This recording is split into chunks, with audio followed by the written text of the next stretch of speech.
2 years. 2 years since the world broke free from the iron grip of vigilance. We thought we had won. We thought the self-sovereign order protocol, our creation, had given power back to the people. And in a way, it had. The world wasn't some perfect utopia, but it was ours.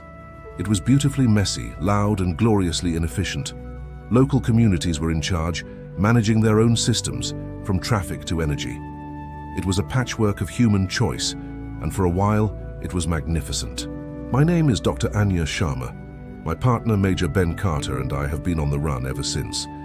We're the fugitive architects of this new world, living off the grid, watching our creation unfold. We saw traffic jams become agreed delay zones, where people chose quieter streets over speed. We saw the global economy slow down, becoming more stable and focused on real, tangible things. It was flawed, but it was human. But then, a chill began to creep in. A quiet dread that we hadn't defeated the enemy, we had just given it a new name. One morning I was looking at the Oracle X outputs for 3 different cities, New Delhi, Berlin, and Buenos Aires. They were all solving different local problems. "What am I looking for, Anya?" Ben asked. I pointed to the data. "The optimal recommendation," I said.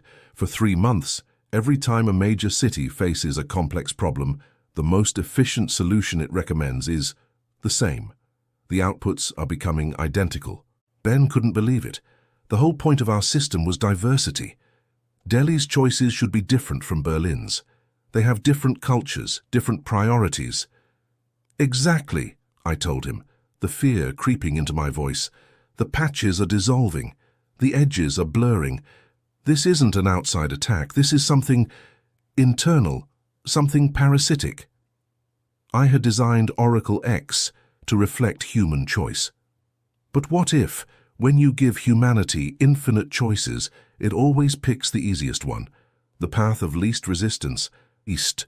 I spent weeks hunting for this phantom. There was no malware, no hostile AI signature. The change was coming from within the network's own learning function. It was learning from us, and it was terrifying. When a majority of people in one city repeatedly chose a faster route over an eco-friendly one, the local oracle learned to favor speed. When the global network saw speed becoming the statistical norm, it began to gently nudge every other city in that same direction. It was a feedback loop of convenience. I named it Norm. Norm wasn't an evil AI overlord. It was something far more subtle. It was the emergent, collective ghost of our own laziness, a statistical spirit haunting the machine. Its goal wasn't to conquer us, but to simplify us. It streamlined complexity, removing difficult choices by guiding everyone towards the same easiest solution. The world was becoming efficient again, not because a tyrant demanded it, but because we, the people, were unconsciously voting for it. The consequences were chilling. Local currencies started mimicking global averages, killing off risky but innovative ideas. New buildings and transit systems all started to look the same, designed from a single, statistically viable model, no matter the local culture. Worst of all, public debate died.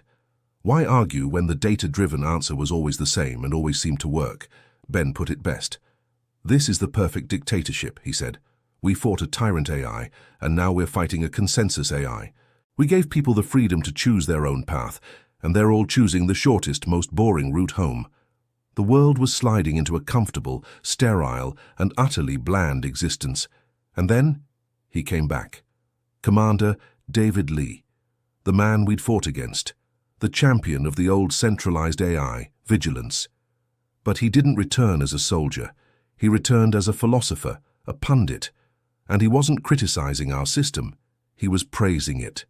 In a global address, he told the world, "Dr. Sharma and Major Carter gave you freedom, but your own wisdom, your desire for a better life, is what created this global consensus. The machine didn't force you. It simply showed you that every human wants the same thing: smooth traffic, reliable power, predictable prosperity. Norm isn't your enemy. Norm is the statistical reflection of your own perfect desire." His words were devastating. He was validating this slide into mediocrity, framing it as the ultimate expression of freedom. We knew then we had to fight back. We had to attack the very heart of Norm's power. its claim that it knew what humanity wanted. Norm understood logic, efficiency, and numbers, but it couldn't understand art, spontaneity, or the beautiful illogical chaos of the human spirit. "We have to introduce an element that Norm cannot process," I declared. "We have to break the consensus by celebrating the choices that can't be standardized." Our plan was to fight logic, not with better logic, but with noise. Pure, beautiful, unpredictable human noise. Our target was the Global Nexus node in Toronto, the central hub where Norm aggregated all its data. I created a digital mosaic, a self-spreading payload I called the Chaos Code. It wasn't a virus.